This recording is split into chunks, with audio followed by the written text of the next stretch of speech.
ఒకప్పుడు ఆస్తి అమ్మి ఇంజనీరింగ్ మెడిసిన్ చదివించేటోళ్ళు ఇప్పుడు అప్పు చేసి ఎల్కేజీ చదివిస్తున్నారు. ఏంటి భయ్యా మనకి కర్మ? If education is basic right, then why is it the biggest business in India? A for apple, B for ball నేర్పించడానికి లక్షల రూపాయల ఫీజా? ఇది స్కూల్ కాదు, పగటపూట జరిగే చట్టబద్ధమైన దోపిడీలా ఉంది. ఈ దోపిడీ చూస్తూ ప్రభుత్వాలు ఏం చేస్తున్నాయి? గొరకపెట్టి నిద్రపోతున్నాయా, లేక వాళ్ళకి పర్సంటేజ్లు అందుతున్నాయో నాకైతే తెలియట్లేదు. ఈరోజు నేను తీసుకుపోయే టాపిక్ కొంచెం సెన్సిటివ్ అండ్ చాలా డేంజరస్ కూడా. ఎందుకంటే ఇది స్కూల్కి వెళ్ళే ప్రతి పిల్లడి ఇంట్లో సైలెంట్గా జరుగుతున్న ఒక పెద్ద యుద్ధమే భయ్యా ఇది. అదే భయ్యా స్కూల్ ఫీజెస్.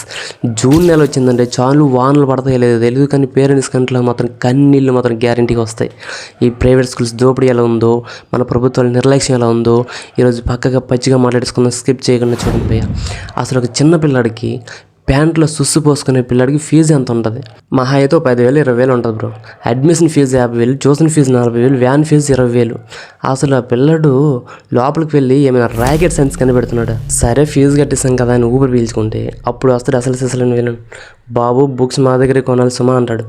బయట మార్కెట్లో 50 రూపాయలు దొరికే నోట్బుక్ వాళ్ళ స్కూళ్ళల్లో 500 రూపాయలు. ఎందుకంటే దాని మీద స్కూల్ లోగో ఉంటుంది కాబట్టి. అరే బుక్స్ మీద లోగో ఉంటే అక్షరాలు ఏమైనా గోల్లో వస్తాయండి. ఇక యూనిఫామ్, వీళ్ళు ఇచ్చే క్లాత్ ముట్టుకుంటే కాలిపోయేలా ఉంటుంది, కానీ రేటు మాత్రం అరమనే సూట్ రేట్ వేస్తారు.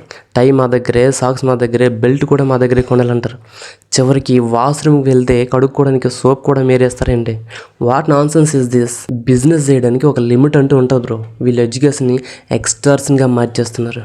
ఇదంతా జరుగుతుంటే మన ప్రభుత్వాలు ఏం చేస్తున్నాయి? ఏ పార్టీ అధికారంలో ఉన్నా మేనిఫెస్టోలో మాత్రం పెద్ద పెద్ద డైలాగులు, బంగారు భవిష్యత్ అని, బంగారు బడి అని, నాడు నేడు అని పేర్లు మాత్రం సూపర్. కానీ రియాలిటీ ఏంటి? ఒక చిన్న లాజిక్ అడుగుతాను, కరెక్ట్గా ఆన్సర్ చెప్పండి. గవర్నమెంట్ హాస్పిటల్లో డాక్టర్ పోస్ట్ కావాలి, కానీ ట్రీట్మెంట్కి మాత్రం కార్పొరేట్ హాస్పిటల్కి వెళ్తాం. గవర్నమెంట్ టీచర్ జాబ్ కావాలి, కానీ మన పిల్లల్ని మాత్రం తీసుకెళ్ళి ప్రైవేట్ స్కూల్లో జాయిన్ చేస్తాం. ఎందుకంటే మనకే నమ్మకం లేదు భయ్యా. గవర్నమెంట్ స్కూల్ అంటే ఊరుస్తున్న పైకప్పులు, తలుపు లేని బాత్రూమ్లు, ఒక్కోసారి టీచర్లు రారు, వస్తే పాఠాలు చెప్పరు, కొంతమంది డెడికేటెడ్ టీచర్స్ని మినహాయిస్తే. ప్రభుత్వానికి నేను ఒక స్ట్రైట్ క్వశ్చన్ వేస్తున్నాను.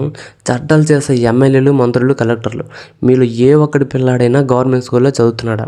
ఒక్కడంటే ఒకడు. ప్రాక్టీస్ వాట్ యు ప్రీచ్ అంటారు కదా, ఎక్కడ చేస్తున్నారు? ఒక ఎమ్మెల్యే పిల్లాడు గవర్నమెంట్ స్కూల్లో చదివితే ఆ స్కూల్ బాగుపడదా? పక్కగా పడుతుంది. కానీ చేయరు. ఎందుకంటే ఆ ప్రైవేట్ స్కూల్ అనుకున్న బెనామీలు ఎవరు? ఈ కార్పొరేట్ స్కూల్స్కి ఫండింగ్ ఎక్కడి నుండి వస్తుంది? ఇదంతా ఒకటే సిండికేట్. హంసబ్ చోర్ హై అన్నట్లు ఉంటుంది వీళ్ళ వ్యవహారం. ఇదంతా ఒక ఎత్తైతే ఈ మధ్యలో నలిగిపోయేది ఎవరు? మనలాంటి మిడిల్ క్లాస్ వాళ్ళే.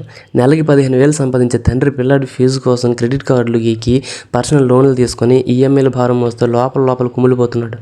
నేను పడ్డ కష్టం నా పిల్లాడు పడకూడదు, నేను చదవలేకపోయాను, వాడినైనా మంచిగా ఇంగ్లీష్ మీడియం స్కూల్లో చదివిద్దామని ఆశపడే ఆ తల్లిదండ్రుల ఎమోషన్ని ఈ ప్రైవేట్ స్కూల్స్ వాళ్ళు క్యాష్ చేసేసుకుంటున్నారు.